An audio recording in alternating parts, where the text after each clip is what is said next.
Good morning. I now call the May 18th, 2023 Administrative Briefing and Work Session to order at 9 a.m.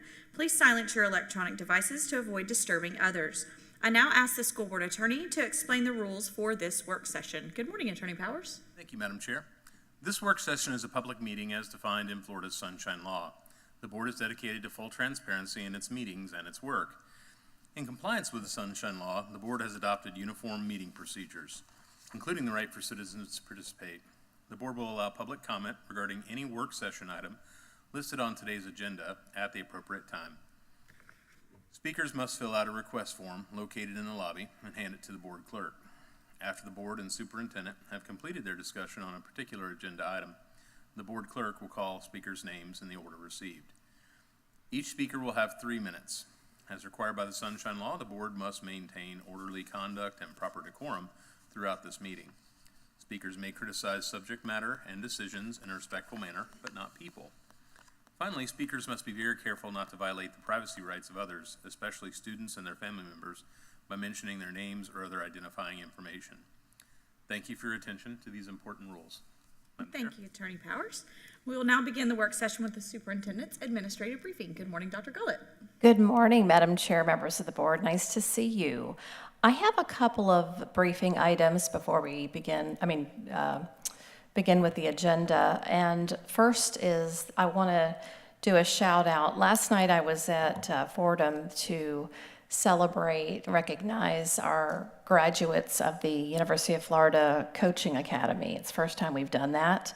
And to hear and interact with our coaches complete their program, it's quite rigorous, it's evidence-based. And to hear veteran coaches talk about how energizing and inspiring it was and impactful to our classrooms was just such an inspiration. So I want to do another shout out to them and thank them for their service there. When I asked them how we could support them, they said everyone needs to go through this process and how transforming it was to them and their careers and their service. So I thank them for all that they've done and congratulate them again for the great work. And then also the next item is we have today Ben Whitehouse and Danielle Livengood. Board, they're going to provide some updates on curriculum and also how we're progressing through our assessment window. We are all anxiously waiting that to be finalized, and we'll of course bring back the outcomes to you at a later date, but we will have some updates today so that if you have any questions, we're happy to answer them. Thank you.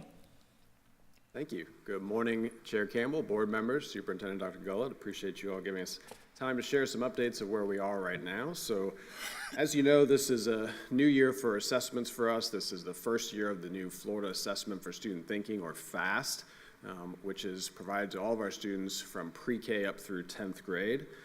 The window for the third progress monitoring, this is the one that is a part of school accountability or school grades, began on May 1st.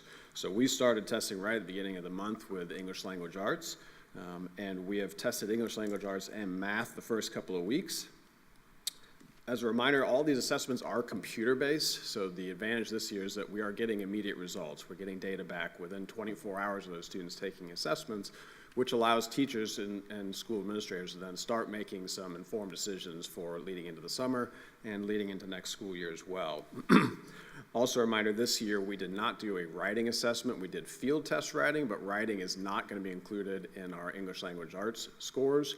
Next year, writing will be back in the spring, and it's unclear how that's going to be calculated into the school scores yet, but we will see that again next year.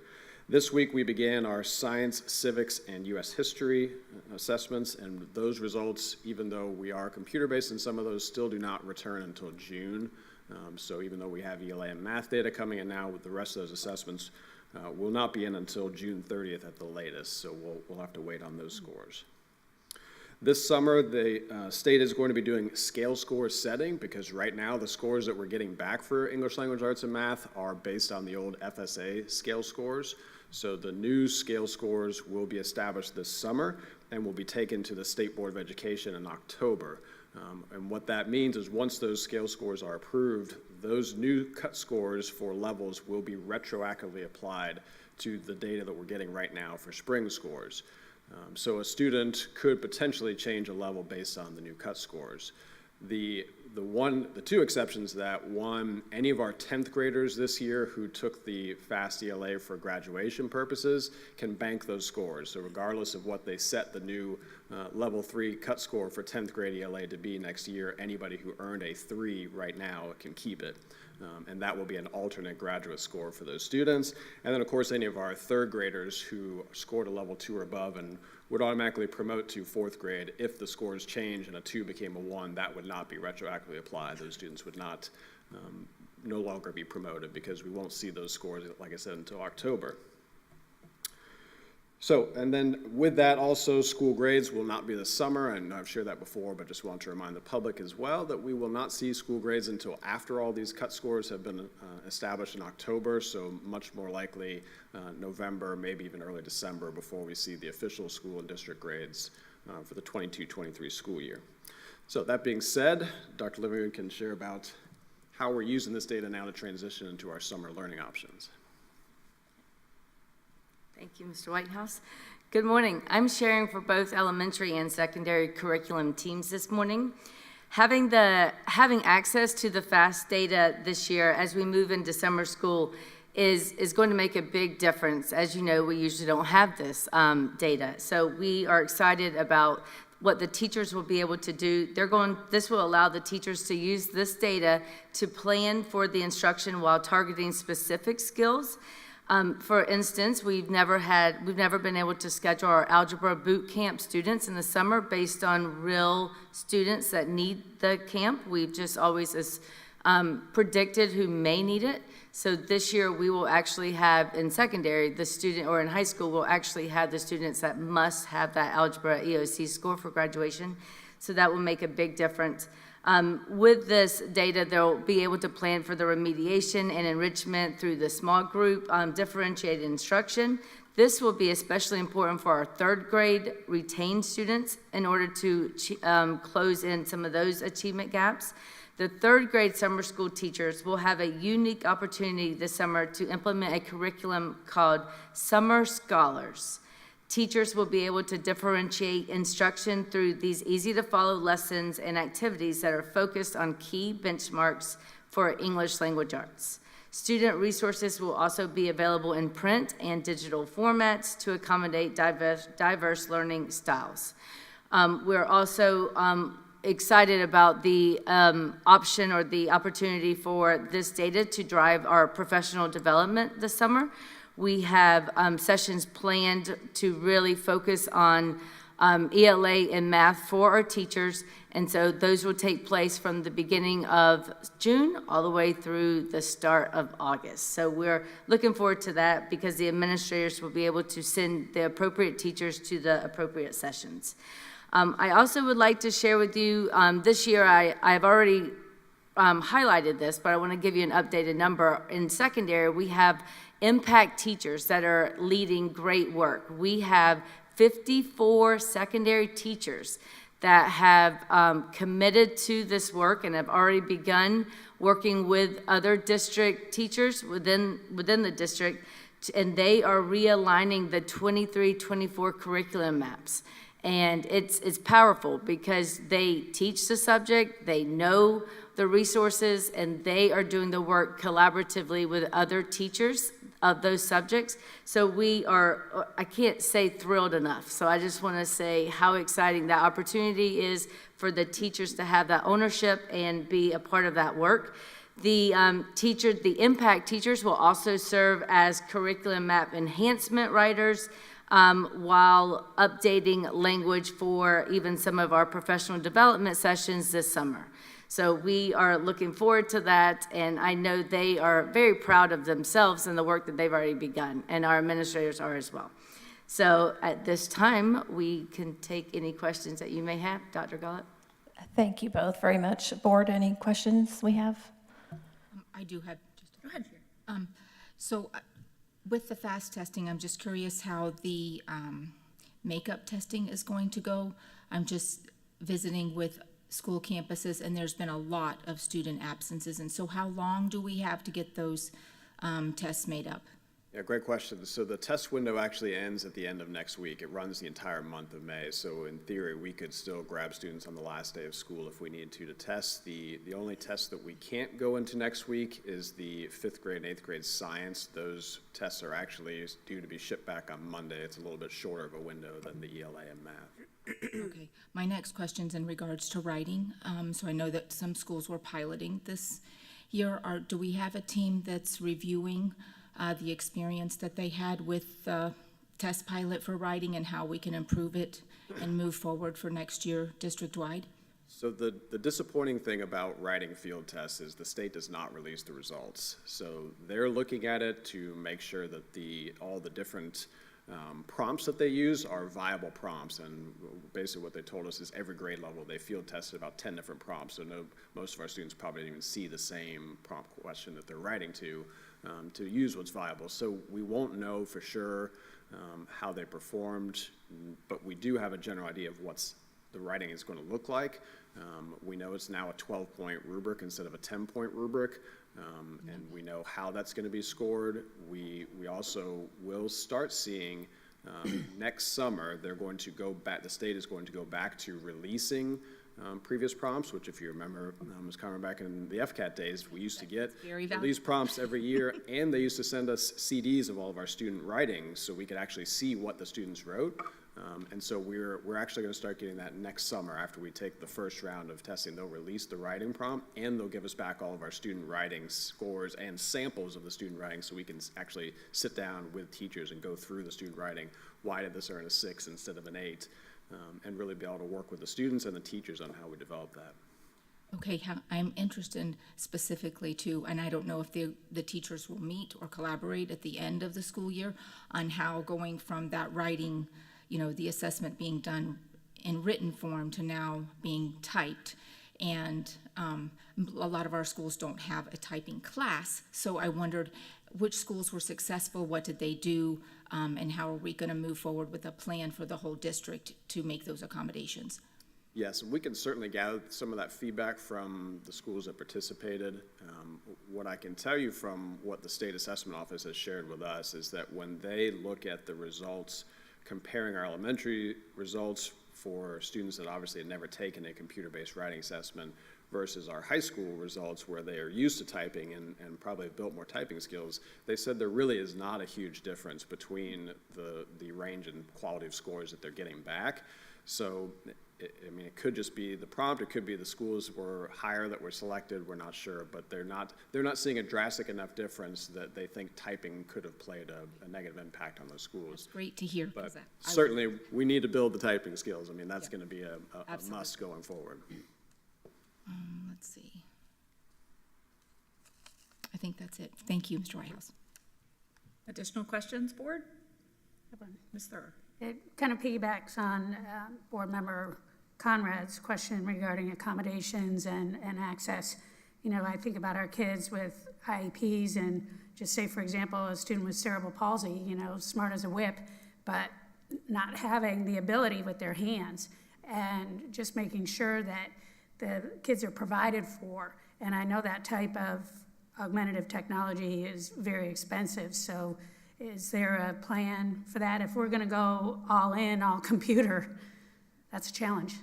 Yes, and so the full range of accommodations that have been available before are still available, so we'll certainly meet the needs based on what the IEP teams decide are necessary for testing accommodations. Writing is a paper-based option is still available for students that need it, so that accommodation exists so that not every student necessarily has to access the test through the computer. There's still large print available. There's still basically the full range of options that we had before, but the goal obviously is to get as many students to access it through the computer as we can. That's comforting to know. Thank you. Mm-hmm. Ms. Conrad. Dr. Livingood, I have one other question. I'm sorry. So in regards to third grade retention, the numbers I most recently received say 738 students. Do we have a plan, like if I know we can't make them show up to summer school, but after they go through, if they choose to go through that summer camp, what happens at the end? Are they reassessed? Like what is the plan for that? And I can take that one since Okay, we do thank all you. the assessment for the third grades students in the summer. So yes, we're right now, students that scored a level 1 on FAST have been given the opportunity to take the STAR third grade reading assessment, which is new this year. We've always had iReady, which we still used iReady as a cut score, but because we purchased, well, we didn't purchase, the state purchased STAR K2 for their assessment, we went ahead and added on third grade because we already had access to the system. The schools already knew the system, so it gave us an additional score that we're using for our students. And then we're also doing SAT-10 testing still this spring for those students that don't meet either the iReady or the STAR. And so if they're still in the position where they would be retained after all 3 of those additional attempts and they go through summer school, we will reassess all 3 of those again this summer. So they'll have another shot at iReady after 30 days, STAR, and the SAT-10 this summer at the end of the camp. And the good news with FAST is that because we do a PM1, a progress monitoring window 1 at the very beginning of the school year, if a third grader was to take the FAST PM1 and earn a 2, a retained third grader earned a 2, we could move them immediately to 4th grade. So we can give them those assessments right at the beginning of the year. They score the 2, we go ahead and progress them right on, and we don't have to wait for a mid-year promotion for those students. Okay, all right, thank you very much. I have one last question too. Vice Chair Thurber. Yes, thank you. This is in regards to future testing. I'm not sure the community really understands that in a lot of ways that we have not decreased testing by FAST being implemented. In fact, we've tripled it. So my question is, what are we going to be doing in terms of other testing, knowing that we have tripled the testing load by necessity? How is that going to impact the district tests and so on that we've done in the past when there was just the one big test at the end of the year? Yes, so that's definitely conversations we're still having now is how we want to scale those back. We're working with the curriculum team to look at the district progress monitoring assessments that we do to see if we can combine some of those to reduce the number of assessments we're giving, but still help us have that usable data, the formative data that we need to adjust instruction during the months. So that's something we'll hopefully have worked out this summer of making sure we've reduced back the assessment minutes from what we saw this previous year. That's really great to hear because we've got access to data, incredible amounts of data. And we all know that teachers need time to teach. You can have all the data in the world, but if that's all you're getting and no implementation time or not enough, which is what I continuously hear, it's certainly my intention to want to see, since we're testing 3 times a year already by necessity, what can we do to still capture what we need and move kids forward and reduce that burden? Right. Thank you. My only comment, I don't think anybody else has anything else on this. My only comment is just, it's not to you guys, it's more to DOE to say, whenever my high schooler gets in the car and is so frustrated by the 2 prompts they had that day because they're totally irrelevant to anything in their lives, I hope that they're taking that seriously. And I hope that they are acknowledging that at least try to make sure one is irrelevant and one's relevant. I mean, that's challenging. I mean, when students are having to write on things they could care less about, and I know that we can't always have to do things that we care about, but it's going to continue to make it a struggle for any student to be successful if they're not relevant to their daily lives. So that's all my comment on that. Something they know about would be helpful. Something they know about or something that they even have an interest in. Anyway, we'll not go there. Okay, that's all I had on that. So thank you, Mr. Whitehouse and Dr. Livengood. Dr. Gullett, do you have additional items in your briefing? No additional items for the briefing, thank you. Okay, terrific. Before we move on to item 3.1, since there was some significant detail in that briefing, is there any public comment on the superintendent's administrative briefing? Seeing and hearing none, we will move on to item 3.1, which is our 2023 legislative updates. Dr. Gullett. Thank you, Madam Chair. Bring forward Lauren Debick, who is going to lead us through this. Thought it was important for the board to be able to hear all the updates. I think this is, record-setting year for legislative changes. And so I think it's important for the board to be able to ask any questions. So, Ms. Debick, thank you. Thank you. Good morning, Chair Campbell, Board Member, Superintendent Dr. Gullett. This morning, I have the pleasure of introducing Jessica Janisiewicz, who is a governmental consultant with Rutledge Asina, and she will lead us in the 2023 legislative session update. Jessica, I'm going to turn it over to you. Good morning. Thank you so much for having me. I'm sorry that I couldn't be there in person, but I appreciate the opportunity to talk to you all. As the superintendent mentioned, this was really quite an astounding year with the amount of legislation that we saw not only proposed but actually passed. So before I begin, I will have just a caveat that this will be just an overview. I will be providing you all with a comprehensive report that details each of the bills that impacts education in one way, shape, or form. We also try to provide guidance for staff that and highlight which bills should be seen by whom in the district. So you make sure that the folks that need to see these changes see them. That'll all be contained within that report. I just wanted to make that caveat that there was so much that this really will just kind of be an overview. But of course, any questions that you may have, certainly today or anytime moving forward, I am available. This year, we saw over 1,800 bills filed, and of those, 356 passed, which is actually a pretty large number when you think about it. The governor has been receiving bills since the legislative session. In fact, some of our bills, like House Bill 1, went to the governor during the legislative session, and he signed it. So he's continuing to receive bills. There still are about 200 that he has not received. So they will continue to send those. Yesterday, he I think got about 20 or so bills. A lot of them were education related, and signed them all right then and there. So we'll continue to see that. He has not been sent the budget yet. I believe that we will see that relatively soon. You may have seen in in the news that we've seen legislative leaders and other members of the State House and Senate have come out and endorsed the governor recently. That is probably a good indicator that we're leading up to budget time.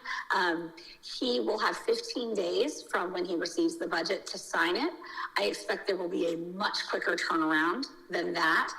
The governor, just like us, can see the budget once it's passed by the legislature. So his staff from that moment could start looking at all of the items in the budget and making those recommendations to the governor about potential vetoes, line item vetoes. So it usually doesn't take the full 15 days. So I expect we'll see that relatively soon, and I will certainly make you all aware when that occurs. There were over 40 education-related bills that passed this year. And when you keep in mind that some of these bills have multiple policies contained within them, we're looking at a lot of policy change this year. It really was a tremendous, tremendous year for that. Some things I did want to highlight that occurred that were beneficial for the district. Within the budget, there were changes made to the DCD. It is now called the cost wage factor, and it raised all districts that were under 1 to that 1. Essentially what that means is you generate more funds. Marion County was a big winner in that it was beneficial for your budget to get that jump to the level 1. We were successful in defeating proposed changes to sovereign immunity. We have seen that for the last couple of years. Obviously, there are some major financial implications there if those caps were eliminated or even just raised to a really high level. That will not occur because it did not pass this year. And then there were some exciting changes to teacher certification, extending your temporary teacher certificate from 3 to 5 years. So if you have some of those teachers that would like to stay on, they can do that for an additional 2 years. Also some flexibility if a teacher has received, is showing that they are excelling in the classroom and they're receiving high scores in their evaluations, and they're on that temporary certificate and they're trying to pass the test. If they receive 3 years of a good review, they can waive the general knowledge exam, which for some has been a barrier, particularly from what I understand, the algebra portion of the GK. We also were successful in securing an extension of drop, actually for all employees. So teachers, there was some discussion about teachers. There were some bills floating around that would have done it really just for instructional personnel, but this actually is for all employees now. So if you have folks at the district office that you would like to stay on and they're in drop, they will be able to extend. This does, and we did clarify, this does impact everyone, meaning if you're in drop currently, assuming this bill is signed into law, which we don't have any indication that the governor would veto it. If you're in drop and want to extend, you can, or obviously for those folks who are not in drop yet, when they enter drop, they will have the extended period should they wish to avail themselves of that. And then we were successful in getting some language with regard to graduation rates. There were some real concerns about the changes that were going to occur this year with regard to the elimination of PERT and concordant scores that we've seen the last couple of years since really 2020 when the change was proposed. But obviously with COVID, they made some adjustments there, and we've had that the last couple of years. The PERT didn't go to the level that it had been at, which was I think 96 or 97 was the score. It did jump to 114, which is a much higher, obviously, level.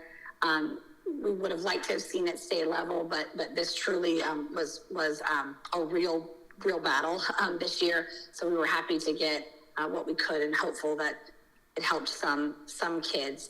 And then, of course, I will talk about the House Bill 1 and the expansion of the scholarships.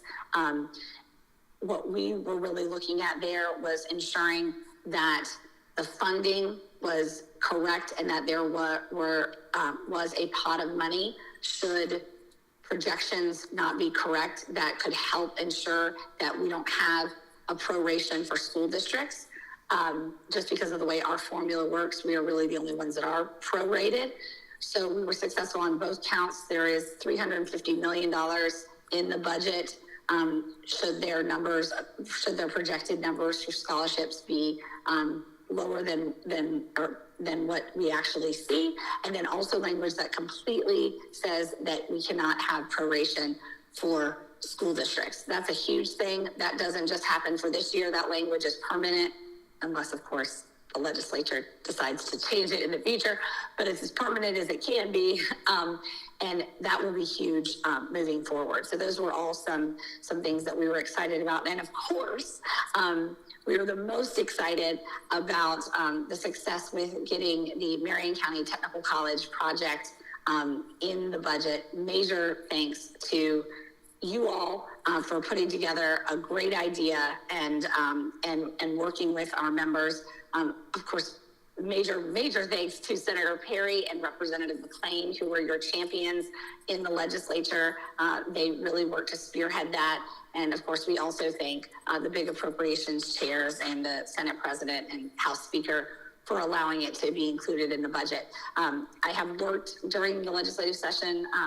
I shared with the governor's office all of the information about the project so that they were aware when they started looking at the many projects that were included in the budget, that they know that ours is of great value and what it can do for the students of Marion County. So we were very excited, as I think Representative McClain shared when we met. There were so many projects submitted this year. I mean, hundreds and hundreds of millions of dollars worth of projects. And obviously they don't all make it to the finish line. So we were very grateful that ours did, and for our really stellar legislative delegation that was all very supportive of the measure. So we were very excited about that and that success there. Moving on to policy, I will start with the largest and one of the first bills of the legislative session to pass, which was House Bill 1. This, of course, is the expansion of our scholarship programs to essentially all students in the state will qualify. So in the past, we did have income limits and other parameters for these scholarships. Now, really anyone can qualify. And as I mentioned in the beginning, the real focus that we wanted to ensure was that this didn't have any negative impact on public schools, that it's just funded additionally, and that there weren't cuts on our end for these purposes. So we were excited to see that pot of money in there, and also the language about no proration. Additionally, we school districts will not have to report those students. That will now be a Department of Education responsibility.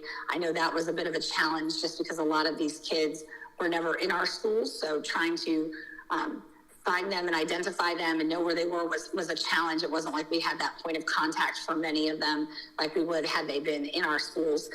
So that was something else that we were excited about within that bill. There was also some flexibility language contained within the bill, the teacher certification language that I mentioned previously as well, in addition to flexibility for us, exempting us from the cost per student station requirements for any construction that is started prior to July 1st of 2026. This is really an inflation issue as much as anything. We know costs have gone way up for all sorts of things, but we, because of the requirements of the cost per student station, are limited in how much we can spend.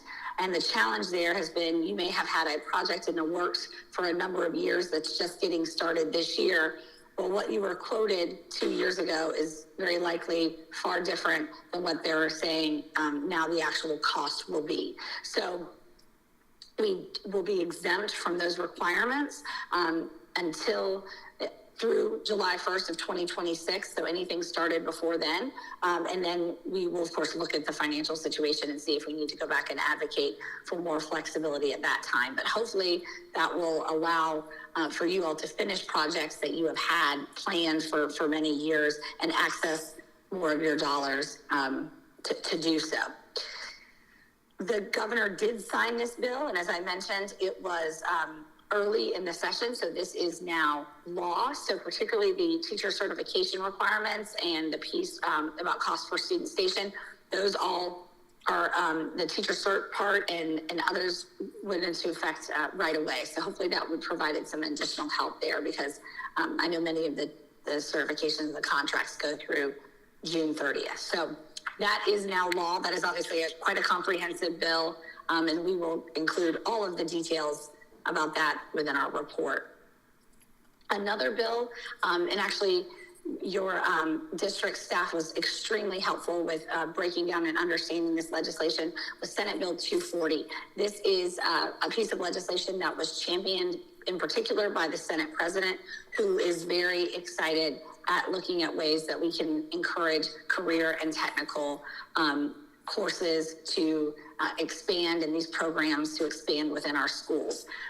There is a lot of exciting content within this bill.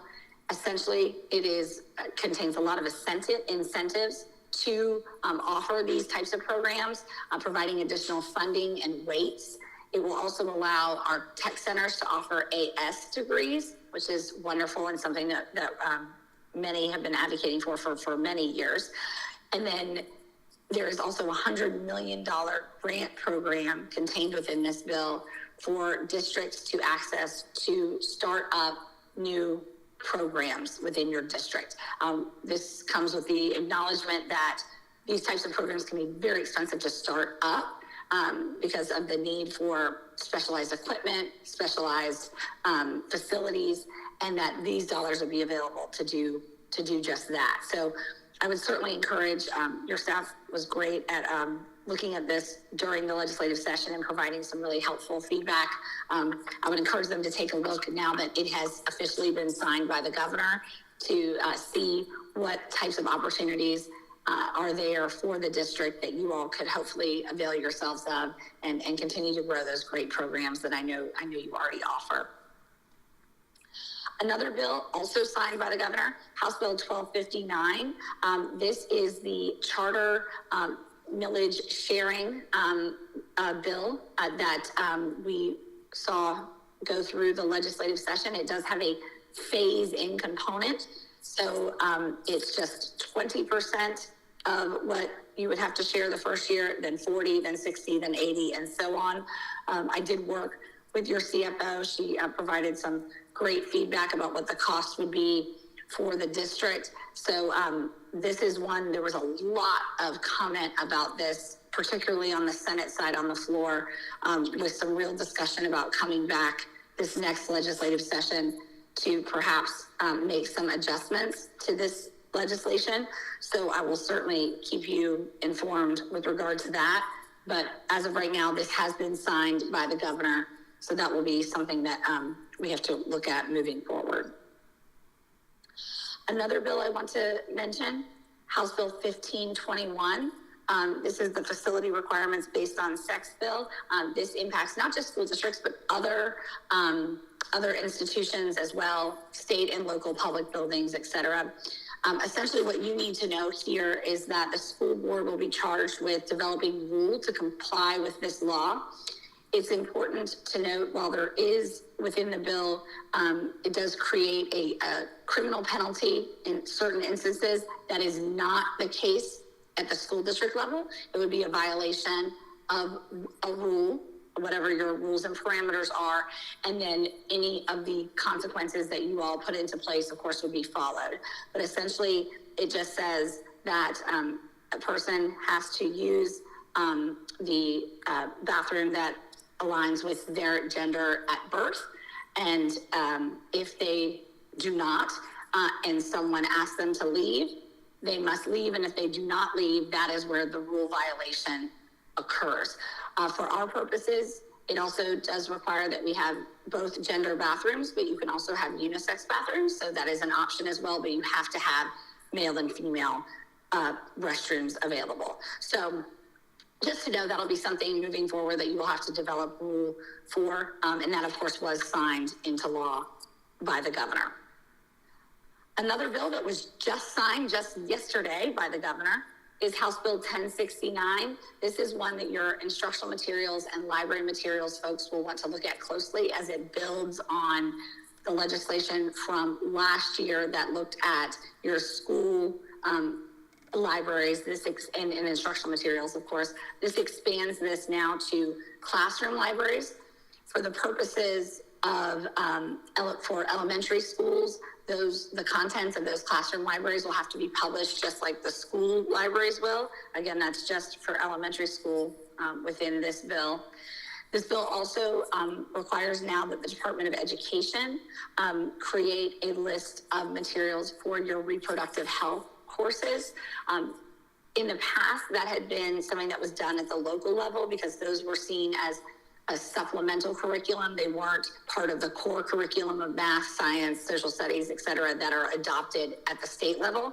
This will now be adopted at the state level. So much like we see with ELA and math and all the others, there will be a list that the department produces that then the district can choose to use for those courses. It also says there was some additional language that prohibited classroom instruction on sexual orientation or gender identity. Of course, last year that was included in legislation through grade 8. That was through grade 3 last year. This takes it to grade 8 in the legislation. But it is important to note the State Board of Education passed a rule that extends this to grade 12. So the legislation says 8, the state board rule says 12. So it will go further based on that rule, unless, of course, they adjust the rule based on the bill. And then the bill also prohibits school boards from imposing or enforcing requirements that personnel or students be referenced with pronouns that do not correspond with their biological sex, and that is defined in the bill. So you can't have rules saying that someone has to use specific pronouns. Again, that was also signed into law. Oh, I should also mention there's some language regarding committee, your committee review that review your library and other materials, and that should be looked at because there will be additional changes there. So you may have to make some changes to your policies and procedures with regard to that. And again, that'll be another one where I do send detailed information so that you can understand exactly all of the parameters that are contained within that bill as you move forward. and that was signed by the governor just yesterday. House Bill 1537. This is one of those bills that we call a train bill because it ended up with lots and lots of language from a myriad of bills that were floating around and wasn't clear if they were going to pass on their own. It started out really with looking at professional development, changing that to professional learning, talking about what professional learning would look like. This is in particular for school administrators. This also included the language that extended the temporary certification language. That language ended up, I think, in about 4 bills that passed. They were just very, very determined to ensure that passed. So that was within this bill as well. It also requires instruction on Asian American and Pacific Islander history. It expands the practical arts credit option that's required for high school graduation to any career and technical education course. So any career and tech course can take the place, or can meet the requirement rather, for the practical arts credit that is within this bill. This bill requires the governor to annually proclaim a 9/11 Heroes Day on September 11th and requires instruction at public schools for that as well. This is also the bill where they did include the language, the high school graduation and the allowing of the PERT for this year, as well as concordance scores. That was contained within this bill as well. There is also language regarding bright futures and what students can do to meet that volunteer requirement. So you may want to have your high school guidance counselors look at that so that they know the changes for the next year. And then there was a slight change to the school grading formula that will go into effect in the future.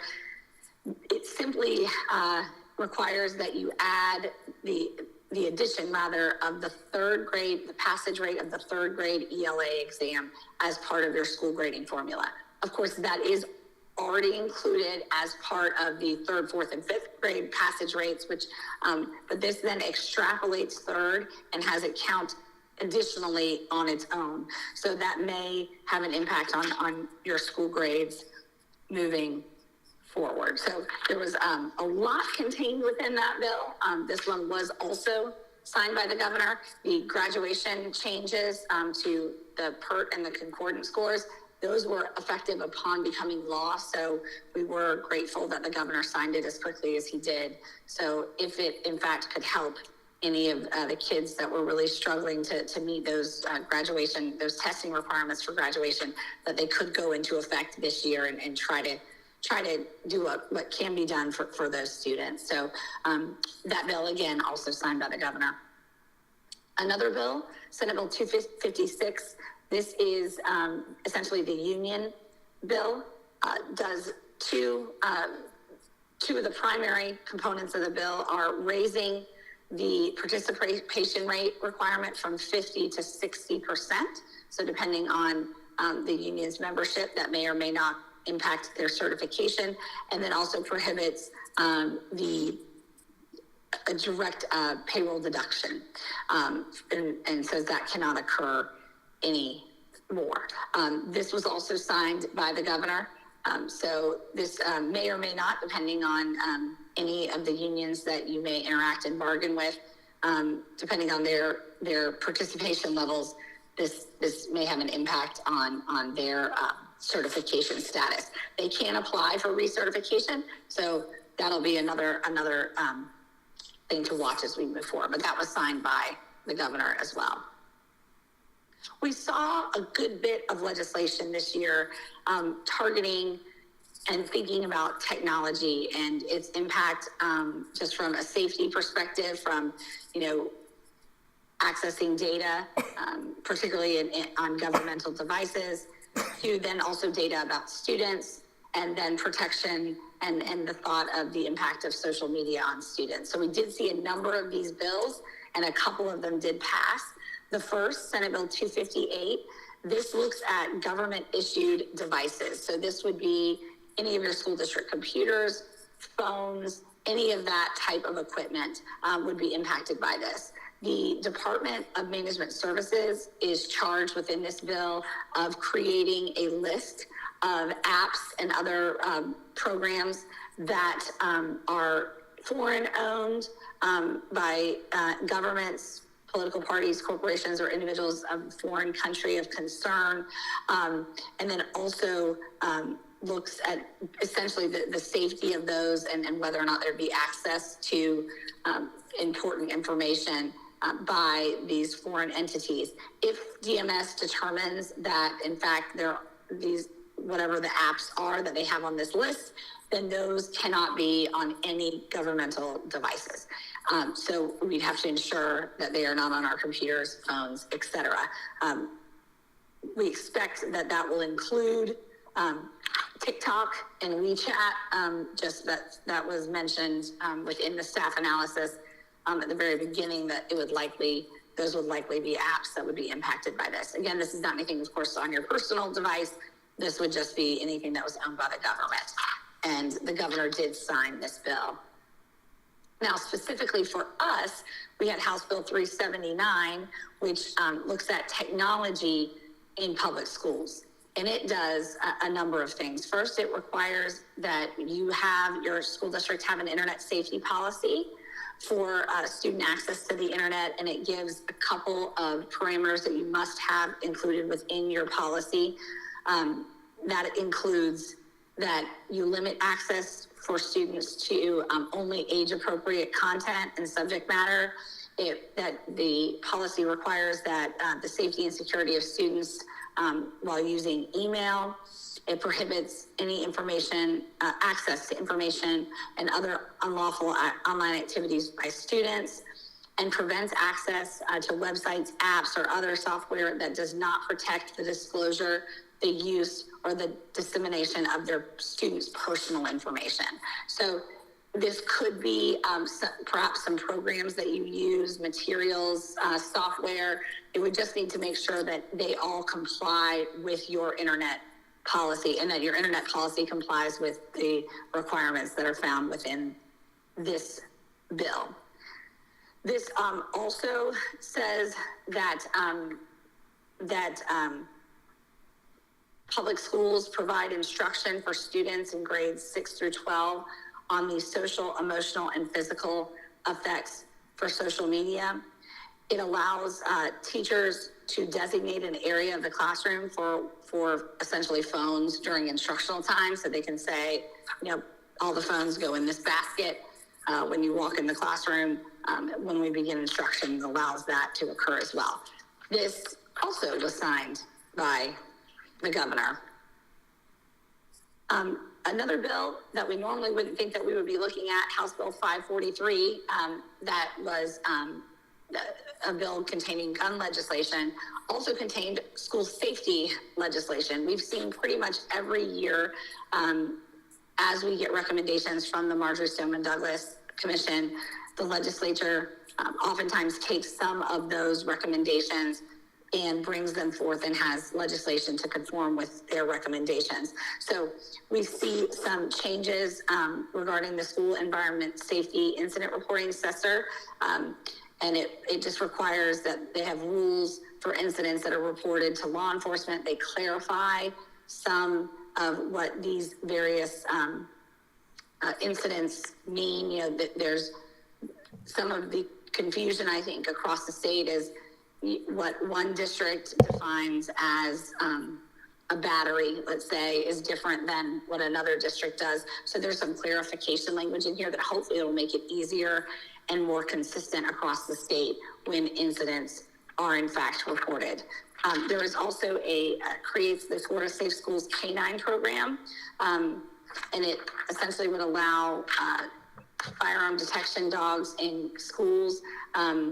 If this is, of course, a choice, not something that anyone has to do, but there's some language there if you would qualify for that and were interested, you could do so. And that bill was also signed by the governor.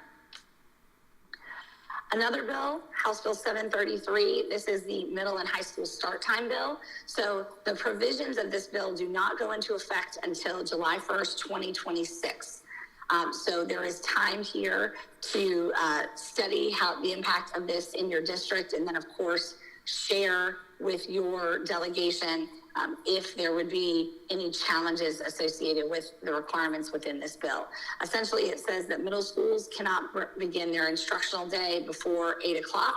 High schools cannot begin before 8:30. It also requires that we inform the community, parents, students, teachers, administrators, everyone about the health and safety impacts of sleep deprivation on middle and high school students. It also, you have to create some local groups to look at the implementation of this law. So it is certainly a recommendation that you do that relatively quickly, get those groups together with stakeholders, parents, community members, et cetera. There can be some unforeseen consequences associated with this. There have been some districts that have, excuse me, that have done this in the past and have found some challenges regarding transportation and other issues. So it's important to get all the folks together and determine how this may impact your district. And then, of course, as I said, share it with your delegation. But this was signed by the governor as well, but again, does not go into effect, at least the official start times, until 2026. We also have House Bill 7039. This looks at literacy and math instruction. One of the primary things within this bill is looking at banning of the 3 queuing system in literacy as your primary way of instructing your early learners with their literacy skills.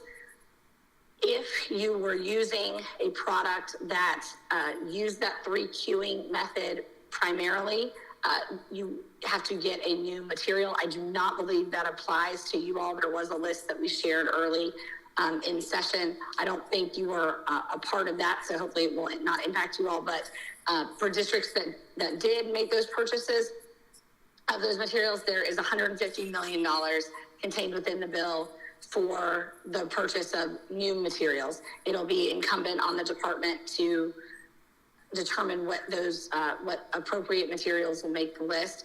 They could simply just go back to their ELA adoption list from a couple of years ago, strike the publisher that doesn't meet the standard and retain the others, and just say districts can choose from that, or they may choose a different method. We don't really know how they're going to approach it yet, so we'll stay tuned for that one.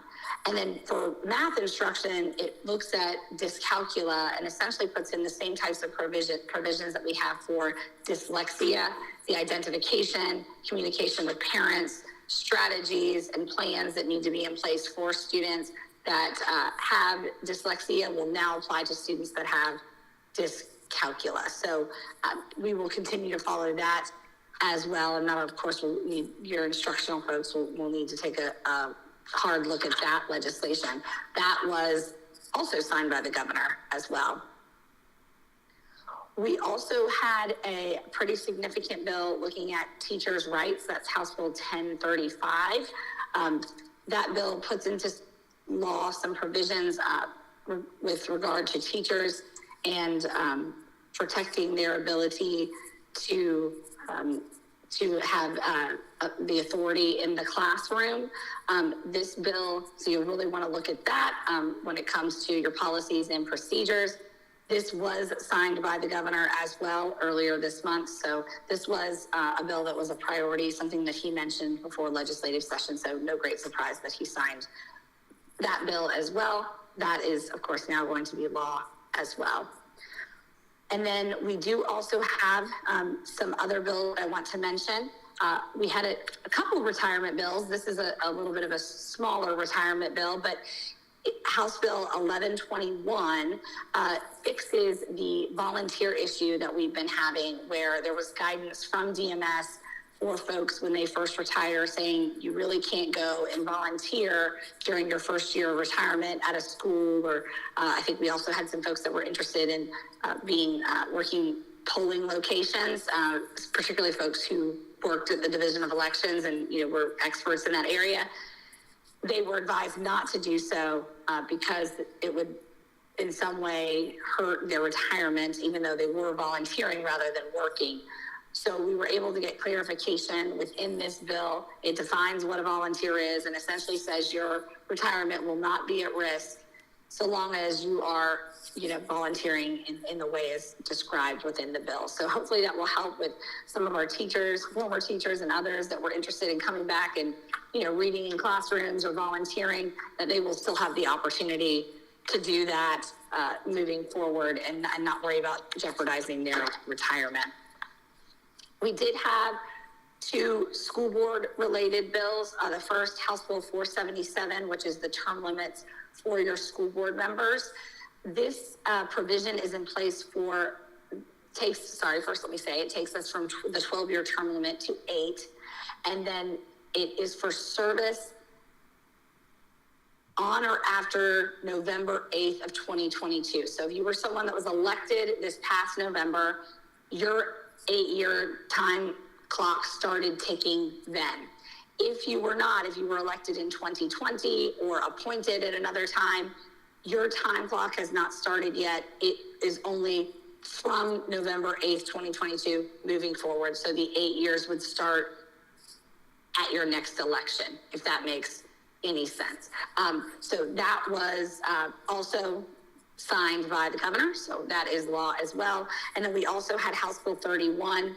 This is something that requires a change to the Constitution. So it was passed by the legislature, but it will also go on the ballot and has to be approved by the people of Florida in order to go into effect. And this would say that school board races would be partisan races if it were to be approved by the majority of the state. So that's not one that the governor deals with because it goes on the ballot, but it was passed by the legislature. We did have a couple of things I wanted to mention, which are optional, but could be opportunities depending on issues that you may or may not be having in the community. Senate Bill 766 essentially allows for the school bus stop arm cameras. You can either, as a district, have them installed yourself, or you can go through a vendor if you wish to do so. And then there are parameters in the bill that would allow for the sharing of the ticket payment with the district proceeds going to the district and local communities. Again, completely optional, not something that you have to do, but something that you can do should you be interested in it. From what I understand, it would act much like a red light camera situation where a photo is taken and a ticket is generated and sent to that individual if they are caught passing a school bus with the stop arm down. That has not been signed by the governor yet. That was sent to him though, and he has until the very last day, the 31st of May of this month, to sign that bill into law. Another bill, this looks at the enforcement of school zone speed limits. This is also a camera type bill that would go either on some signage in school zones where if someone drives by and they are going faster than the speed limit, again, you'd have a ticket generated there sent to the individual for their payment. This, however, has to be a local, your counties and municipalities would be the ones who have to decide to do this, but they certainly could do it. And then there is also a sharing of the funds that are generated within this as well. So if you've been having issues either with your school buses or with speeding in your school zones, these are some opportunities perhaps to look at trying to make as safe of an environment as we can for the kids. This was also sent to the governor on the same day as the previous bill, so he has until the very end of this month to sign the bill or just allow it to become law on its own. And then lastly, when it comes to policy, we have HB 225. That is the interscholastic bill. That is essentially the bill that looks at the FHSAA. I mentioned it because I know they are close to being in your backyard, the actual association. And then also, of course, you have athletic directors and coaches who may be impacted by this. The major changes within this bill is taking the composition of the board from 16 to 13 members, and then changing who determines who is on this board. Instead of it being folks that are voted on by the assembly with of course, some additional appointees by the governor and others, it will now be 8 folks that are appointed by the governor and confirmed by the Senate, and then 1 additional person who is appointed by the Commissioner of Education, and then 4 members from public and private schools that are voted on by the Representative Assembly of the FHSAA. So for any of your staff and folks that are involved with the association, there will be some changes there. That bill was signed by the governor just yesterday, so that will be law come July 1st. Moving forward, looking at the budget, I'll speak just briefly about a couple of bills. House Bill 5101 is our conforming bill. That bill does just what it sounds like. It conforms some of the dollars that are in the budget for a specific purpose. This is essentially the language that goes along with that makes those dollars and tells us essentially what to do with those funds. The biggest thing within 5101 is that the changes to the FEFP. So we saw a number of categoricals that were folded into the base, which made the base look like it was higher, because of course we know there are still requirements associated with these. So one example is the teacher salary allocation. We did get additional dollars within that allocation this year, but most of that money, you all have already determined what you're going to do with it because it was determined last year, and obviously we continue to pay those salaries. So even though it's in the base, there's not really flexibility with that teacher salary allocation in there. Instructional materials was also folded into the base, as were a number of other categoricals. In the budget spreadsheet that we sent to you all a couple weeks ago, we attempted to show the breakdown of those categoricals that were folded into the base so that you all could get a real clear understanding of where your actual increases in dollars were once you extrapolate out your salary allocation, your instructional materials, et cetera, et cetera. And then we also tried to, at least based on the estimates and the numbers that were included when they developed the budget, the same for your voucher students. So those dollars are still within the FEFP, but of course they will go and follow that student to their private school, so they will not remain at the district. So we wanted to be able to extrapolate those numbers as well so that you had a clear understanding of what you're looking at moving forward for next year. That was probably the primary thing that we saw within this bill, but we also did see, this is where the changes to the DCD were made, changing that to the cost wage factor and moving everyone under 1 up to 1. It also eliminated the ceiling for the Group 2 programs, which will hopefully generate more funds. That was something that we've been wanting to see for many years. So there was quite a bit within this bill, but that was the largest piece, where it was the changes to the FEFP. You will want your instructional folks to take a look at this bill, as well as there are some changes to the reading programs and what we can do with those dollars. And then also changes made to the mental health assistance program. From what I can tell and from folks I've talked to thus far, it looks like those are actually some pretty positive changes, but nevertheless, you'll want your folks to take a look at all of those. I do know that the Instructional Materials Association is looking at having their cost analysis that they've done every year for many, many years, which they provide to the legislature as their best estimate of what a full purchase of instructional materials would cost statewide. Used to be many years ago, before the Great Recession, the legislature really just took that number because it is an average from various publishers, so it gives a pretty good idea of what is needed to fund those materials. During the onset of the Great Recession and when cuts were being made, they haven't quite made that number since that time. But we know, just like everything else, things are costing more money, and you obviously can't educate kids without materials. So they're going to, I believe, shift a little bit of their focus and do district-specific cost analysis that they can share so that you will know, even though that is, again, in the base, it'll give you an idea for preparation purposes of how to prepare and know that what you will likely need to spend if you're choosing to make a full purchase of instructional materials. So I think you can expect that in the coming years. Another bill that I know generated a lot of excitement is House Bill 7024. That is the big retirement bill. that is where all of the changes to drop were made. So it allows an entry into drop at any time, so we don't have those requirements for years of service or age that have, really prior to this forced folks to make a choice as to whether or not they were going to enter drop. Now you can enter at any time. It extends drop from 60 to 96 calendar months for all employees. That is, except classroom teachers who actually get more. They get up to 10 years should they want to do that. It also changes the interest rate that when you're in drop from 1.3% to 4%. So when you enter drop, your money will actually be making more money. And it also increases the monthly retiree health insurance subsidy, which has been at $5, and it moves that to $7.50 for each year of service. It is capped at $225 per month, and the minimum benefit is raised to $45 a month. So that should help retirees.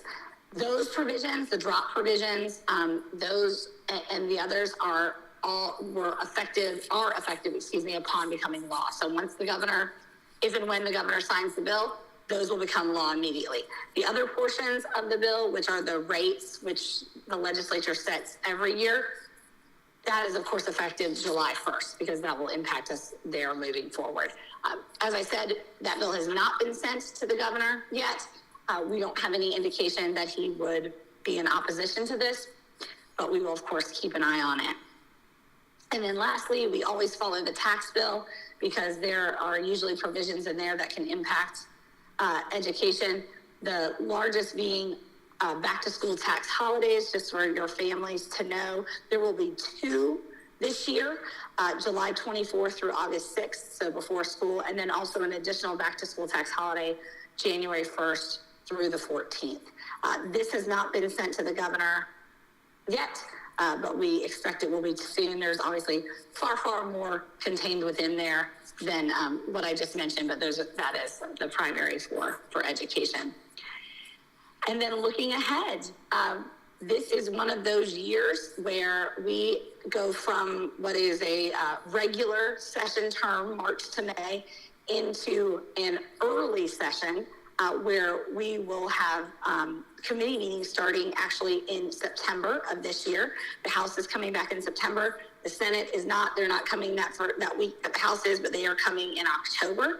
Then we have 2 weeks, essentially every month, up until the month of January, when session will begin this year. Session is slated to begin on January 9th and go through March 8th.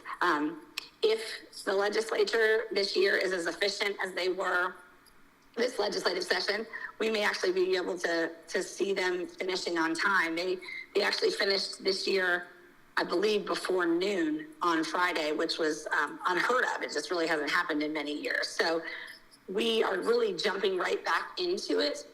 For that reason, we do tend to see on these years, we see that there is a lot of overlap from policies that occur that maybe didn't pass this year, though it's hard to imagine what wouldn't pass, what we had so much pass.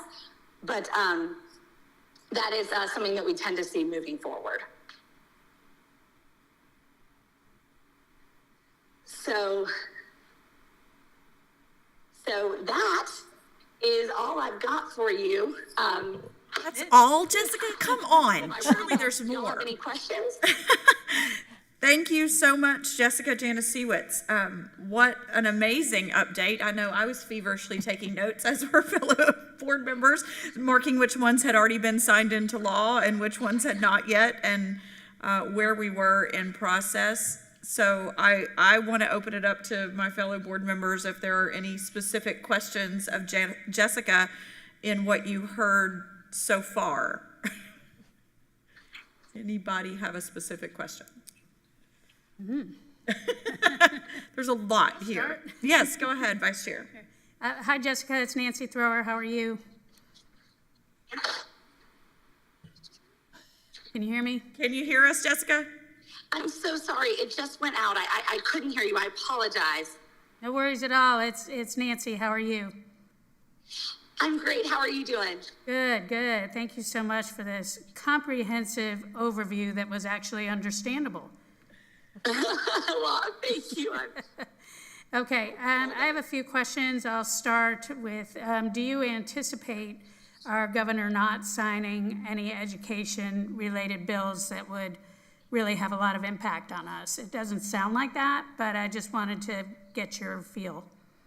Yeah, it really looks this year like the governor, I can't see him not signing any of those remaining bills. Okay. He was really supportive of quite a lot of them, as you may have heard, you may mention, and we really don't have very many left that for him to sign. So I don't anticipate any vetoes in our area of the woods. Now, what we may see within the budget is some vetoing, particularly as he's gearing up more than likely for a presidential run. He might make some statements there, but for our policies, I think they will likely all become law ultimately.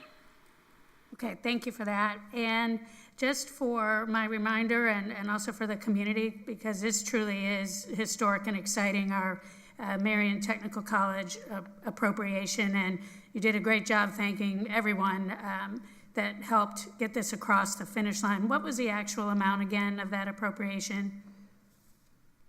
$5.5 million. It was $5,570,000, which based on the great work of your staff, I think would fully fund that project and get it completely done. That is absolutely fantastic for Marion County, especially for our kids. So that's just wonderful. Glad to hear that number.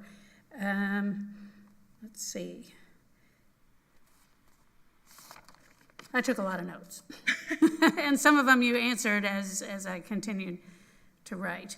And this may be more for the board and for Dr. Gullett in regards to the school bus legislation, and that the governor has until May 31st to sign both of those with the passing infractions, and also, which would be the cameras, and then the enforcement of the school zone speed limits. As a school board member and as a school board, along with Dr. Gullett, I'd like to take some proactive action on that and make sure that we make it clear that this is something that we really support and we really need. Those are the kinds of safety issues that we're dealing with our buses every single day. It makes it more challenging to retain good bus drivers. We want them to be as safe as possible on the road while they're transporting our students. So I will say that. And I think that was really it as far as questions for you, Jessica. Again, thank you so much. And I really look forward to getting up there during committee time again. That it's proved to me that was a very productive way to proceed. I'm grateful for the relationships and the respect that we've built with our legislative delegation. And it's really exciting to know that we've been heard and supported. There's always going to be more that we feel we need on behalf of students, but I would say that there were a lot of good wins here for us, and we were heard. So I really appreciate your great work in partnering with us on that, Jess. Well, thank you. And it would be wonderful to have you all come up. I will be sure to send you. We actually do have those specific committee meeting dates so I can get that to you all, and you can start thinking about that right now, about when might be a good time, just based on the school calendar and everything, to come on up. It certainly is great to come during that committee week time when things are still relatively, just kind of getting started, to really lay the groundwork. It was you all made a huge difference in coming, and I really appreciate it, because I think you all came from a meeting that the night before, and it was I know not an easy thing to do, but I greatly appreciate it. And also, I neglected to mention something that I believe we talked about when you all were up during the committee weeks, was that the Senate President is very committed during this interim period between now and when we come back for committee weeks to really look at the deregulation of public schools. That was something, at least, that was shared with us from the Senate President's office. So we will work on that, and we'll be in touch with you all, as I'm sure will the Superintendent's Association and the School Boards Association and others, to provide recommendations for those types of deregulations that we think would be beneficial, that would really just take some of the things that aren't focused on student health, safety, and instruction, but are just, some things that we could do to try to make everyone's lives a little bit easier and make our focus be really on educating kids and not sending reports, for example, things like that. So we'll be in touch about that as well. Great. Thank you, Jessica. Were you finished? Yes. Okay. And I'll go to another board member in just a moment, but thank you for bringing, this is Allison. Jessica, thank you so much for saying that, because I was going to actually mention that whenever we were wrapping this section up, because the Florida School Board Association Advocacy and Legislative Committees just talked about that also, that potentially some of the legislative priorities that the FSBA will be recommending are in the deregulation areas. And so I'm making notes of things I wanted to talk about as we wrap up this section of our work session, but that was one of them. So as we are forward thinking to what our legislative priorities are, I know I told Dr. Gullett that this week, that, for the team to start thinking about what deregulation would look like in certain areas, and how that might be helpful for students and helping students succeed, and making sure that our employees have the tools they need, but also aren't doing things that really just are time consuming and unnecessary. So thank you for that. Let me go to another board member. Is there additional questions of Jessica? I just have a comment. Okay. I just have a comment, Jessica. It's Lori Conrad. I just want to say, as a board member, I'm thankful that so many of these bills are grassroots, and they're going to have a positive effect all the way down to the classroom level. I'm happy to see that our retired teachers and our volunteers are going to be able to get back to work if they so choose. Volunteering, that we're giving some authority to teachers in the classroom so they can teach and not manage cell phone use. So I'm just really grateful that this round, we're seeing some things that are going to positively, in fact, affect the instruction in our classrooms. So thank you for the work that you're doing and your team. Thank you. Anything else? Thank you all so much. It really is such a pleasure to get to work with you all and the district. You just have done an exceptional job.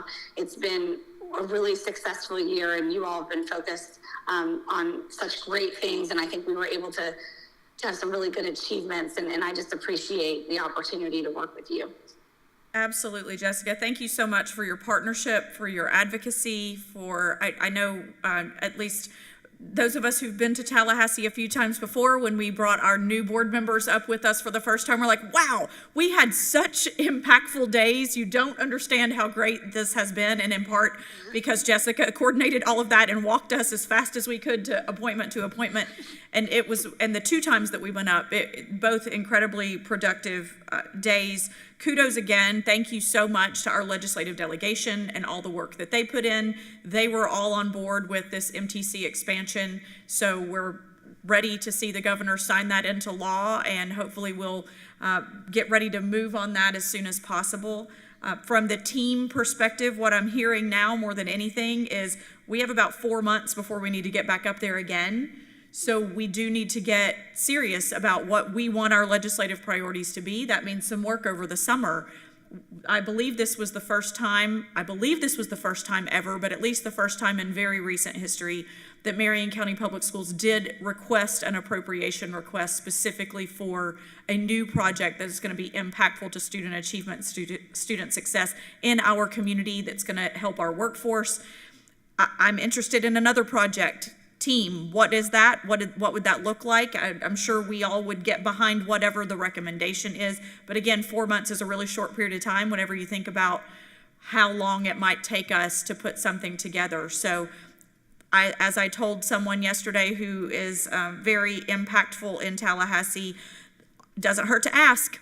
All we have to do is put out a request and we'll see where it goes. And so whatever that looks like, I'm excited to work with you again, Jessica. I know that the full board, we appreciate your advocacy and appreciate your partnership with us all along the way. And thank you for spending all of this time with us this morning. I know that you were on the phone with us, but as Vice Chair Thrower said, in a way that we could understand it. All of this legislation flying around Tallahassee, and yet you were able to explain it to us in a way that we know what we need to look for. We're taking notes, we're marking down things we need to go back and actually read the law and see how it's gonna help us. And then we know we have policy updates that are gonna be coming from Mr. Powers very soon so that we can get all of this, once it becomes law, all of this implemented in our policies too. So thank you again, Jessica. Really, really grateful for all the work that you've done with us. Thank you all, and I know that was so much to digest, so please know that, if there are ever any questions that come up anytime, just feel free to reach out, and I will get that comprehensive report out as well, so hopefully that'll provide a level of detail, as you said, to when you go to implement all of this pretty extensive legislation. Hopefully that will be helpful, but thank you so much for the opportunity today and the opportunity to work with you. Perfect, thank you. And we'll also be looking for information from you on the committee meeting dates. I think if we already have those, we could go ahead and start coordinating calendars as to when we might want to. 4 months isn't that long away when we think of some of the other things we already have on our calendar. So if we can get some of those times in Tallahassee scheduled, that would be helpful for all of us. Absolutely, absolutely. And what I'll do within that is just try to provide also, we do have some kind of odd weeks for just the House and Senate, and obviously you probably want to avoid that so you can get as much bang for your buck. So I'll note that as well. Just when you make your determinations, you can keep that in mind. Perfect. Thank you so much, Jessica. We appreciate you. And if there's nothing else from the board or from Dr. Gullett on that, I'll go ahead and open it up for public comment. Is there any public comment on the 2023 legislative updates? Seeing and hearing none. Thank you again, Jessica. We so appreciate you and looking forward to getting some emails from you soon. Wonderful. Thank you. I'll do it. Thank you all. Have a wonderful rest of the day. You as well. Okay, moving on to item 4.1, Dr. Gullett. Board, would it be okay if we took about a 5-minute break right here? Would that be okay? All right, it's 10:22. We're going to take a quick recess, maybe 7 minutes. We'll come back at 10:30. Thank you.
Coming back in out of recess at 10:31. Oh, I was hoping it would be 10:30, but it's 10:31. We are moving on to item 4.1, which is the impact of growth in Marion County update. Dr. Gullett. Thank you, Madam Chair. Ms. Barbara Dobbins is going to kick off this component and provide a timeline of information that you will be receiving. Students, so will the public. A lot of information to come. Thank you. Thank you. Good morning, Chair Dr. Campbell, board members, and Superintendent Dr. Gullett. Today's presentation will provide an update to the impact of growth in Marion County.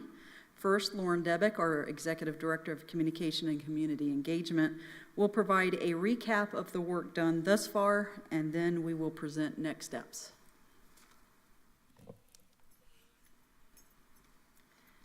Good morning again. What I will be going through is a recap of the work that has been done for the past year. Almost exactly to the date, 1 year ago, my colleagues and myself stood in front of the school board for a work session to talk about the impact of growth in Marion County. So that presentation took place almost about 1 year ago. Since then, here are some other highlights that have taken place. The board approved the consultant contract and scope of work for the impact fee and long-range plan study. That was in August. Again, that was with Benesh.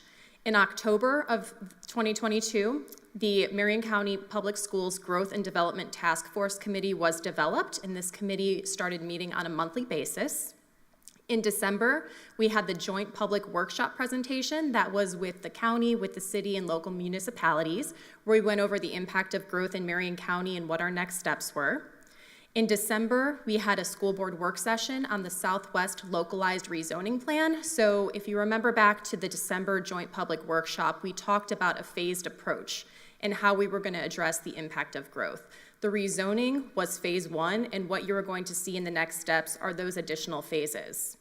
In February, the school board work session reviewed stakeholder input on the Southwest Rezoning Plan. On February 28th, the school board adopted the Southwest Localized Rezoning Plan. During the same board meeting, they adopted the updated interlocal agreement. So throughout the past year, the interlocal agreement committee was also meeting. So that plan was adopted at the end of February. And today we are having a work session on an impact of growth update. So we will go into next steps. What we will see in the coming weeks, next week, the work session agenda for 5:30, May 30th, will be published. What we will see on May 30th, that work session, the consultant, Benesh, will be here in person to go over the results from the long-range plan and impact fee study. Some of the topics that will be covered during that presentation include population growth, schools needed, cost estimates for the schools, funding options, and then again, that impact fee study.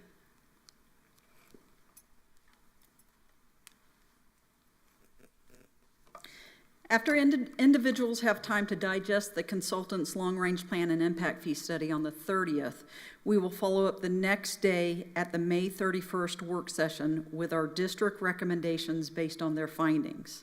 The agenda for the May 31st work session will be published on May 24th. In the work session, we will cover the future school site properties that we own, and based on the data provided by the consultant, we will be providing recommendations on future school construction projects. We will also provide future district facility construction recommendations and provide a tentative timeline for implementation. Lastly, we will provide recommendations for funding sources and asset utilization. Again, the recommendations will be provided based on the data presented by the consultant on May 30th and their findings in the long-range plan and impact fee study that they conducted. Thank you.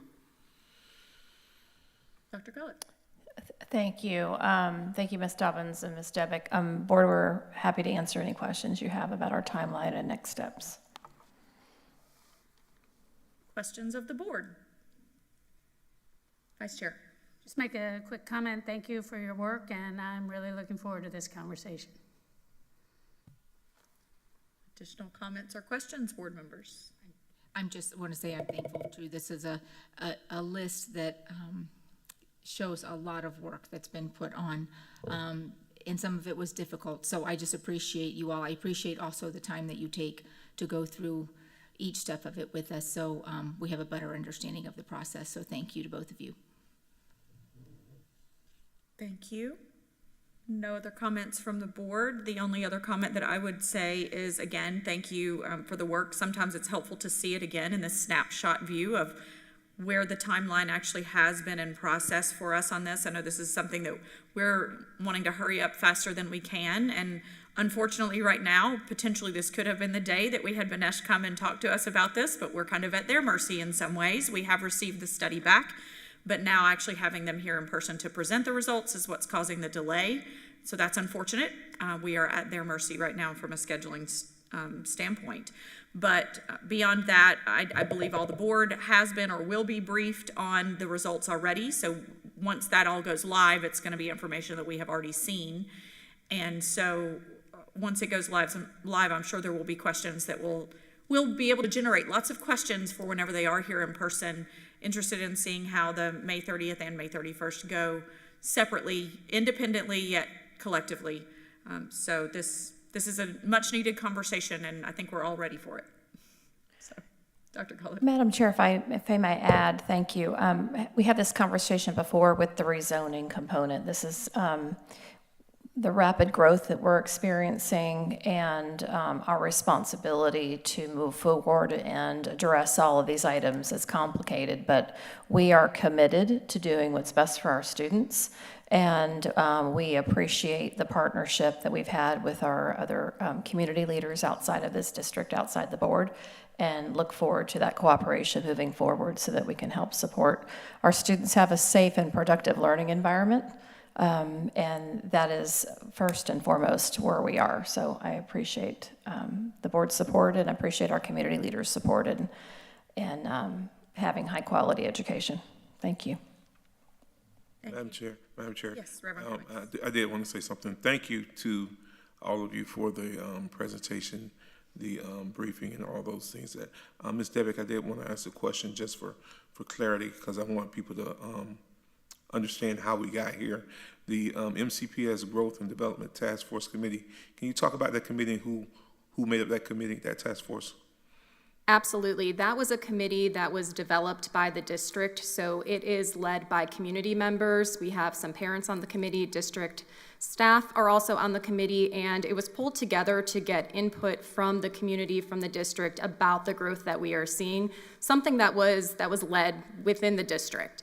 What we have been doing with the committee is talking through what the plans are as far as the rezoning, and then waiting for the results from the consultants so we can all be on the same page moving forward. And I think Board Member Thrower, you were on that committee, correct? I was on the committee for the interlocal agreement for updating that. No, so if I may, Madam Chair, as a reminder to the board, this was my committee. This is absent of any elected officials. So this was created out of my request to have business community leaders at the table with some areas of expertise in looking at growth and development in Marion County, and gave them the space and time to work together and problem solve and make recommendations to me that I can make recommendations to the board, absent of any elected officials. Thank you. Thank you for that clarification. No additional questions or comments from the board. I'll open it for public comment. Seeing and hearing none, I believe that wraps up our agenda items for today. We will head on into, actually before we head into board member comments, I do want to go ahead and recognize School Board Attorney Jeremy Powers for something he has for us. Thank you, Madam Chair. Board members, I'm notifying you that Attorney Suzanne Green, or her designee of the Bicycle Law Firm, has informed me that advice is needed regarding case number 2022 CA 478.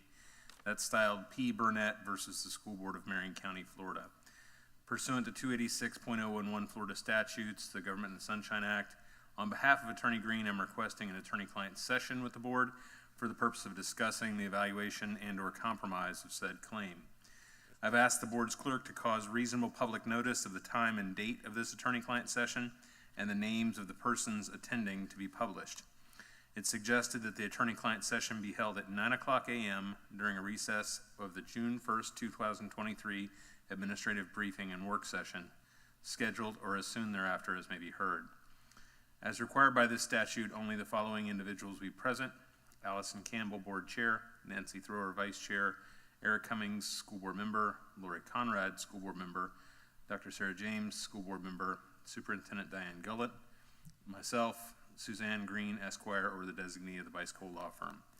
I've asked a court reporter to record the session, also as required by statute. Her notes will be fully transcribed and filed with the clerk of the school board. Upon the conclusion of any litigation and or settlement of all claims arising out of this incident, the transcript will be made a public record. Thank you, Attorney Powers. I recommend the board hold an attorney-client session pursuant to Section 286.011 Florida statutes to discuss a pending claim. If there are no objections to the attorney-client session, it should occur during a recess of the June 1st, 2023 administrative briefing and work session starting at 9:00 a.m.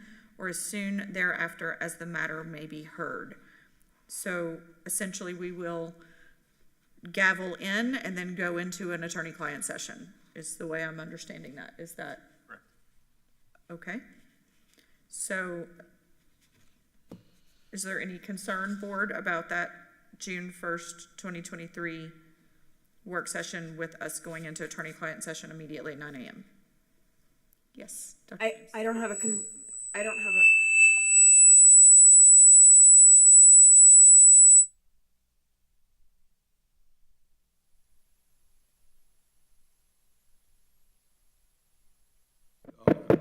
okay.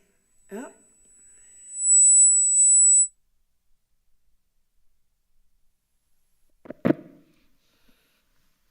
Hello. Okay. I don't have a problem doing this session. I'm going to draw concern with the length of things that are for that day. It is our only work session, and I think if we're going to add this to it, I would most certainly make the suggestion that we schedule a second work session for June. I think we only have one work session in June, and while this may take 10 minutes, it could take 90 minutes, and we have a lot of things to address in June and only one work session. So I would just offer the potential to add a work session in the middle of June to cover business so that we're not here for, I can't even imagine when we would be done. Vice Chair. I agree, let's schedule it, and if there's a chance that then we don't need it, we get done quickly in the morning, so be it. But I agree we should plan for that. Agreed. So I know recently we have been addressing calendar updates and things via email. So if we could coordinate that through the superintendent's and board clerk's offices for us to go ahead and schedule an additional work session in the month of June. I know that there may be calendar issues with that based on not knowing we were going to have one. And so we just need to ensure that we're all coordinated as such. And just looking ahead, we will be together on May 30th, May 31st, June 1st, and June 2nd, all together. And that's going to be a long week, and then we're heading into a conference the following week. So but I completely concur, Dr. James. I think that adding a work session in June, potentially on the 15th, but I'm just throwing that date out right now because we need to calendar that and figure out how that works with everybody's schedules. So if we can handle that scheduling offline, I think that would be helpful for us to do, but just throwing out the date June 15th right now, and if that potentially works with everyone, we can work on that. But thank you for that. So with no objections on the June 1st beginning at 9 a.m. with the attorney-client session, and then we will begin the agenda of the regular administrative briefing and work session immediately following the attorney-client session on June 1st. Okay, thank you so much. Speaking of the board clerk, anything out of your office? No, Madam Chair. Thank you. Attorney Powers, anything else? Apart from this, no. Okay, perfect. Dr. Gullett. Just briefly, thank you, Madam Chair, members of the board. We kick off graduations tomorrow. So if you have any questions, please don't hesitate to ask, but looking forward to celebrating our students. Thank you. Terrific. Dr. James. I wanted to begin my comments by apologizing for my absence last Tuesday evening for our most recent board meeting. As some may know, I own a private preschool and we had our VPK graduation that evening. Next year we'll do a better job of planning, but I did feel it was necessary for me to be present at that graduation. There were remarks made during board comments in that meeting last week that I fundamentally am in disagreement with. These remarks came from a fellow school board member. I want to assure you if I had been present last Tuesday, I would have addressed these comments that night. However, I was absent. But I did watch them live, and I was honestly in disbelief. This board member began their comments by referencing this board as my board.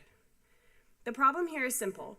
We're not this school member's board. We are your board, the community of Marion County, the voters, you, the people. Then they proceeded to make a variety of remarks about our educators during Teacher Appreciation Week nonetheless. If the remarks had been positive, I wouldn't be making these comments today. Instead, they spoke about the 1% that are no good, the 1% that ruin a person's educational experience. They then said they would not be a part of perpetuating a culture of embedded dysfunction, where we choose individuals who potentially are harming students' educations just to have a body in front of kids. I can assure you, as a past school leader myself, our principals and school leaders are not choosing individuals who may potentially harm students just to have a body in front of kids. To make this insinuation is reckless and utterly disrespectful to the authority our leaders have on their campuses and the good and tireless work they are doing each and every day to not only recruit but also retain qualified staff. Is there work to do? Absolutely, and they're doing it daily. They then stated that over 95% of our educators have an effective or highly effective teacher evaluation, and insinuated these evaluations may be inflated by our administrators. What they shared was in fact not true. For the 2021-2022 school year, 90% of our educators were effective or highly effective, not 95%. As a board, we make a commitment to transparency in our commitment statement. I believe it is the responsibility of each member of the board to present factual information to the public always. As they concluded their monologue on this topic, they stated they would, and I quote, go line by line and name by name for approval of reappointment of every employee in this district. This fundamentally undermines the authority of our employee, Dr. Diane Gullett, whose job it is ultimately to ensure we are hiring quality educators. I am formally requesting our superintendent add an agenda item to our next available board meeting on June 13th, where the topic of discussion will be board decorum, with a conversation regarding a vote of no confidence and/or censure of a fellow board member. I will no longer afford the privilege of privately addressing the lack of decorum and blatant display of public disrespect of the employees of Marion County Public Schools. I believe a public discussion on this matter is more than appropriate and look forward to seeing our superintendent add this item to the agenda of the June 13th board meeting. That concludes my comments. Thank you, Dr. James. Reverend Cummings. Good evening, good morning, good afternoon. What is it, still morning? Whatever it is. 10:45, yeah, we're good. Listen, Morning. I'm excited about where we are right now as far as with graduations. Last night I had the privilege to be one of the speakers at the Westport High School Baccalaureate program, and tomorrow morning I look forward to being out at Hillcrest. We do have a lot to discuss.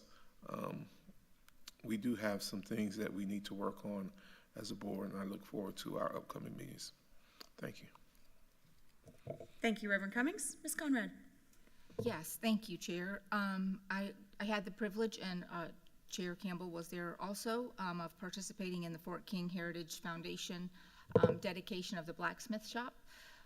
It was a super event, and I enjoyed spending time with our commissioners and learning the history that was Fort King, that I think will be a positive impact for our students here in Marion County as they have the opportunity to go and visit and tour that historical site. Another event I had the privilege of visiting was the Hillcrest Art Show. If you have not had the opportunity to go, I would like to encourage and invite you to attend next year. It really was inspiring. The work that the art teacher is able to do with the staff and the children there is amazing. And so I just encourage you to go by and see the work that they're doing each and every day. It's a culmination of a year's worth of work. And their art teacher, their music teacher, everybody participates in helping them prepare these special projects. So just if you need to fill your cup up, I encourage you to stop by and enjoy the work.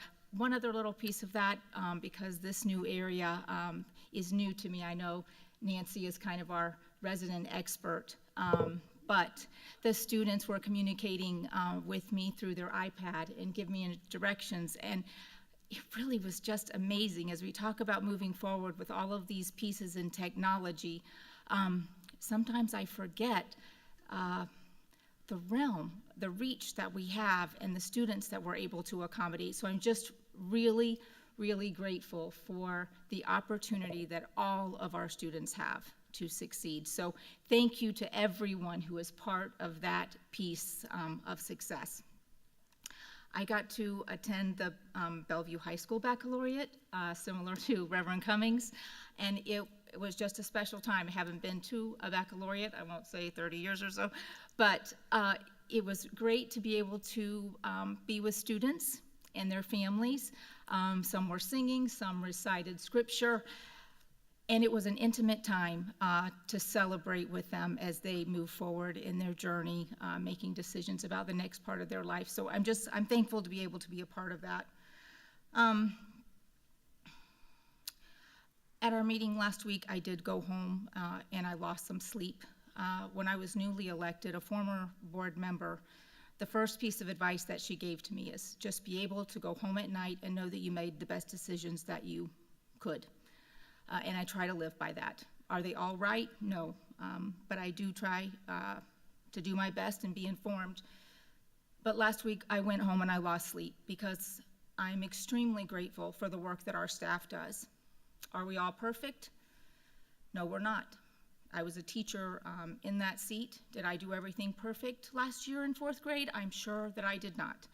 I'm only human. But I regret that I didn't take the opportunity last week to say how grateful I am for our teachers and our staff. And I found it unfortunate that we had to have that conversation on Teacher Appreciation Day. So I'm just coming back today to tell you, our staff members, many who are working right now and they cannot be a part of this, but this board member appreciates you greatly, and I know that the challenges are large. Most of us are doing the best we can, so just know that I am in support of the work that you're doing each and every day, and if there's something I can do to help you as we look at this process of education as a growth process. How do each of us become better? How do I become better as a board member? That I'm here to support you in your journey. So please reach out to me. Thank you. Thank you, Ms. Conrad. Vice Chair Thrower. Thank you. Yes, it is May, and my cup truly runneth over.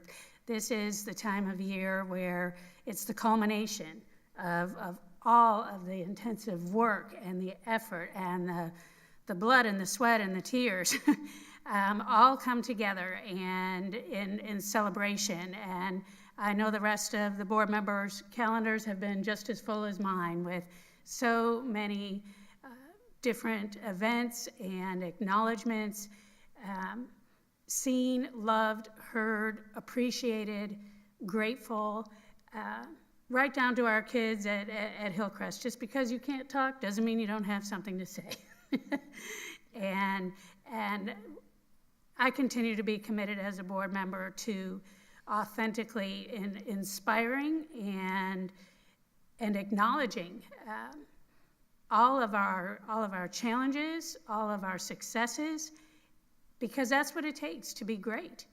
And so I would encourage everyone that works with us to remember, this is what we're here for, and we have to be here for each other.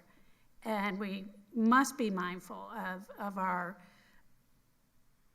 actions, our words, and our deeds, especially as leaders. And in many ways, I will say that anyone that works with students is a leader, because kids notice everything, right?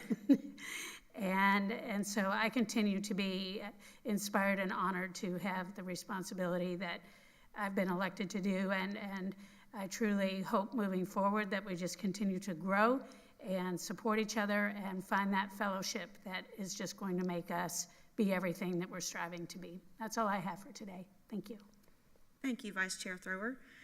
Board, I have just a couple of items. One of them is to potentially ask the team that in the future, I know we received an extensive email about graduations calendar dates, but if we possibly could receive the baccalaureate calendar dates as well, collectively as a board, I think that would be helpful moving forward, just so we would, had no idea Reverend Cummings was speaking at a baccalaureate, but that would have been a wonderful time for us as board members to potentially support him. And so if we can also have those calendar items in the future, I think that would be a big help for us.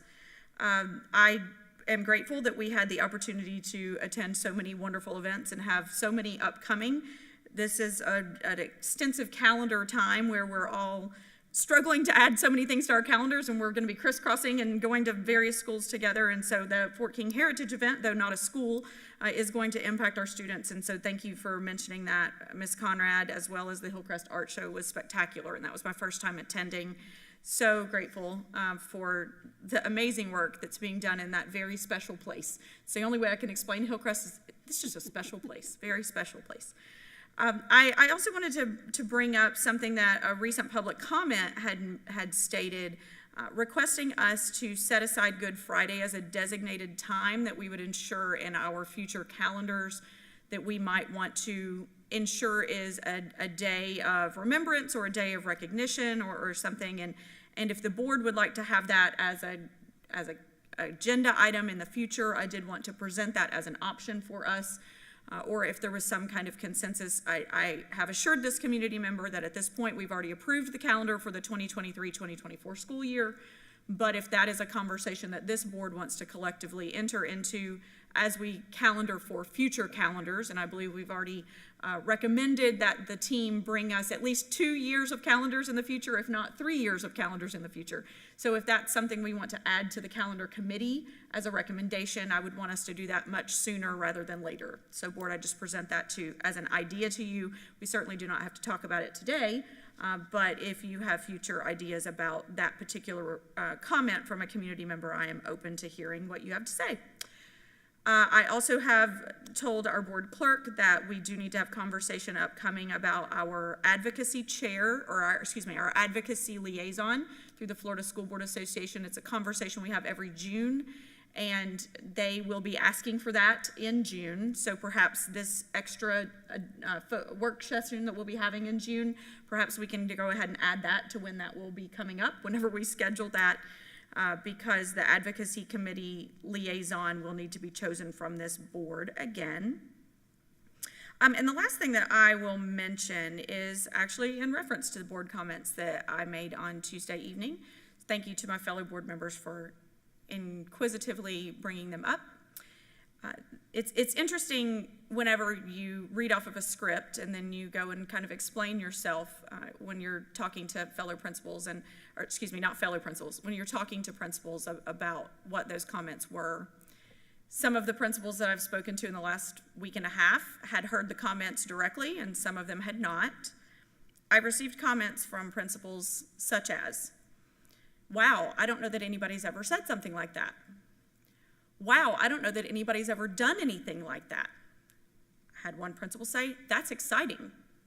Had another principal say, that's really interesting that, wow, thank you for taking your job seriously. Had another principal tell me, you know, while you're approving people line by line and reappointments one by one, there are grandfathered employees that I know right now I would like to get off my campus but don't have the way to do that. Had another principal talk to me about evaluations and how the rubric is not set up for them to actually be able to assign real scores. It's just a handful of conversations I've had over the course of the last week. While we have amazing, amazing educators doing amazing, amazing things, we do have some challenges in this district. We do have some gaps. Thus, the justification behind the comments I made as an individual board member last Tuesday evening, and I welcome further collaboration and conversation with my board on those items. With that, I have no further comments, and if there are no further comments from the board or the superintendent, we will be adjourned right at 11 o'clock a.m. Thank you so much.